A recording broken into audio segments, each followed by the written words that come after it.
All right, so let's keep the momentum going with the part two. So now we're gonna keep on moving forward with where we're going. Like I say, he pulled out handcuffs, tried to use handcuffs to intimidate, but I ain't did nothing. So I'm not worried what you gonna do. We recording it. It ain't nothing that you can pull out that I'm doing wrong or anything. Again, like I say, he was speaking Spanish to me. I don't understand it, but he's doing something on his phone. He's doing something and back and forth, and he said something to me. I'm trying to figure it out. I'm talking with her. I'm glad that I stayed to talk with the officer, with the lady officer, and we had that conversation, because if I never stayed to talk with that lady officer, I never would have known that he was giving me a ticket.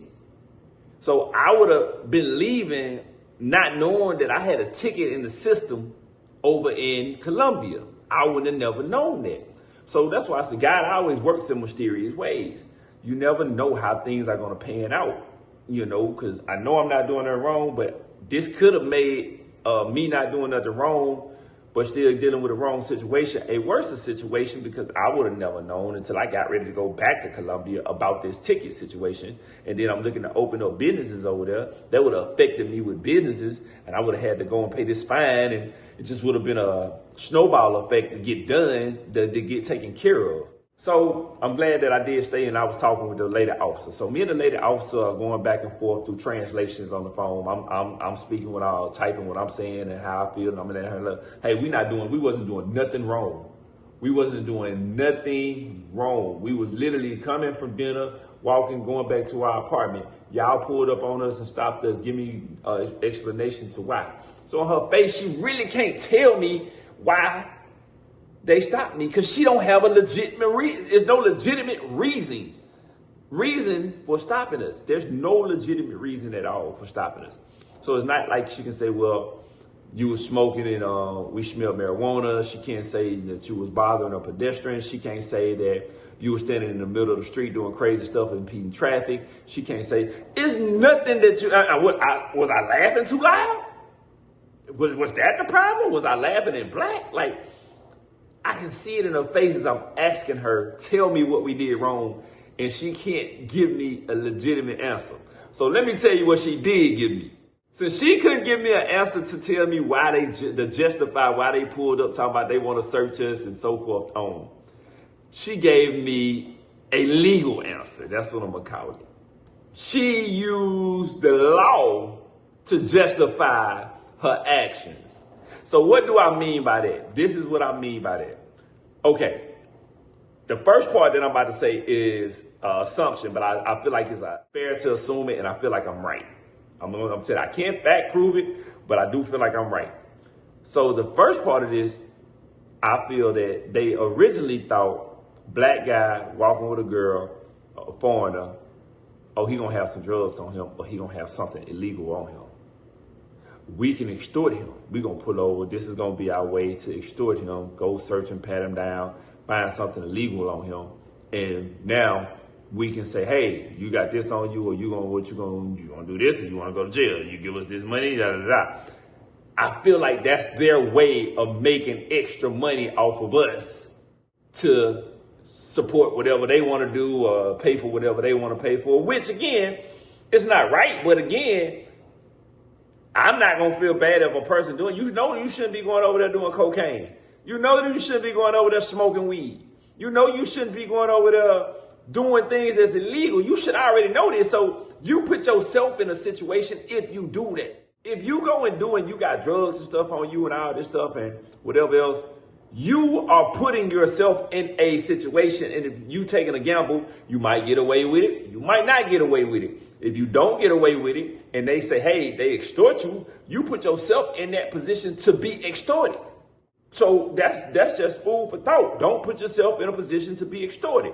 I didn't put myself in a position to be extorted, so they couldn't extort me. So that's the first part of what I mean by I can't fact prove and say I can prove that's why they did it. I can't read their mind and tell you what they was thinking before they pulled up on me, or when they first got me in they line of sight to say we're gonna go mess with them. I can't tell you what they thinking, but just going off what happened in the past when me and the month previous when me and my girl was over in the Stewart Center riding scooters, and they pulled up on us because we had stopped to take a break to see what we was gonna do, and they assumed again black dude must be doing drugs. That's why they on the street.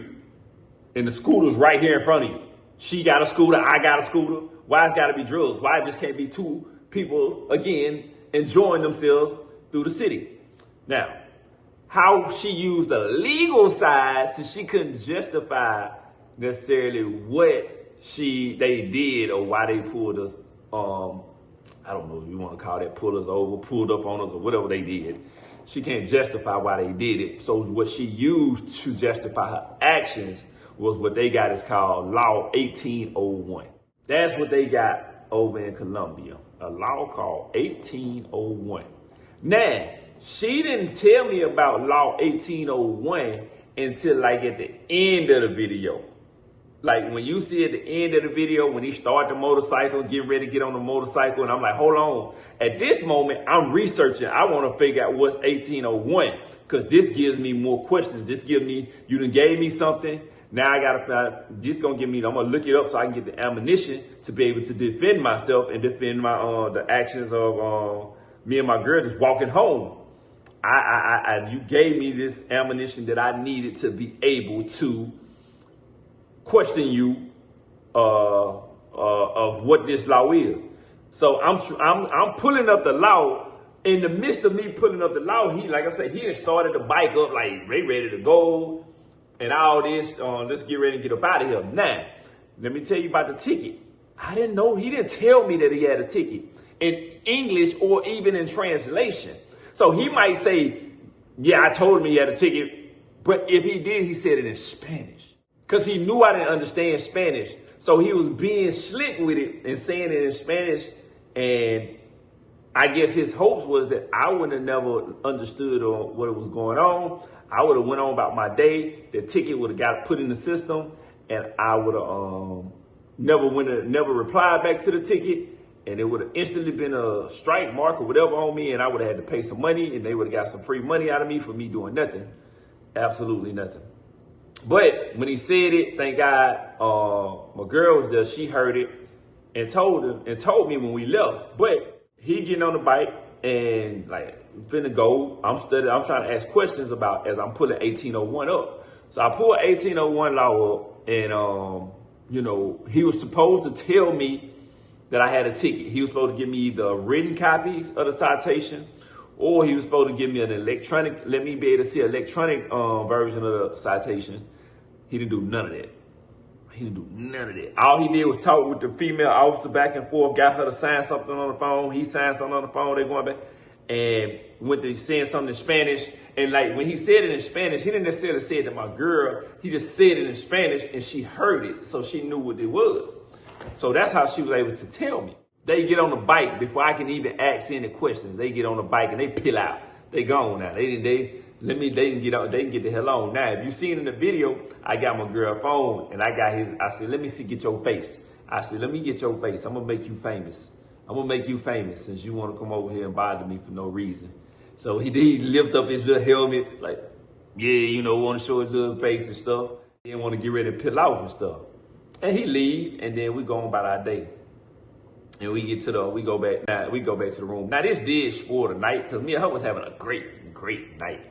It did spoil the night. The night was just, after that point, you just frustrated. You know what I'm saying? You just like, man, my night is going good. We done had us a good time. We about to go back to the apartment, chill, watch some TV, relax, because I'm not a person that like to do crazy, wild stuff. So we were just going to have us a good time, because we already had us a good dinner and good entertainment. So that right there really spoiled the night after he did that whole situation and gave me the ticket for no reason. So everything worked out to where we got back to the room. Now, I did get a little frustrated with my girl, only because it took her too long to goddamn pull out the phone and record. That's why you kept seeing me say, telefono, because she got nervous and got a little scared. Now, she Venezuelan, and I understand she Venezuelan in the Colombian country, so she don't want no waves. I get it.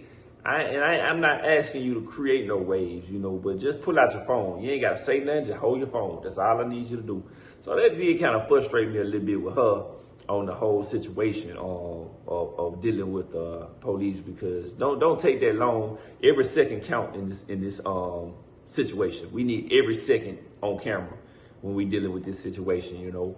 But beyond that, the whole night was kind of down. But I ended up just going back, and I fell asleep on the couch, man, because I'm so frustrated. When I get frustrated, I just got to go to sleep. I just need to get some rest, go to sleep, clear my mind, hit reset so I can deal with this situation in the morning and figure out where we going from here and get back on the right track so I can make sure that everything goes smooth. So I'm gonna tell y'all, I ain't gonna keep it going. Like I said, I want to keep these between about 10 to 12 minutes, so these videos, and so it's not going too long, so you can be able to see what's going on. So we gonna keep it going and come back with the part 3 of the situation.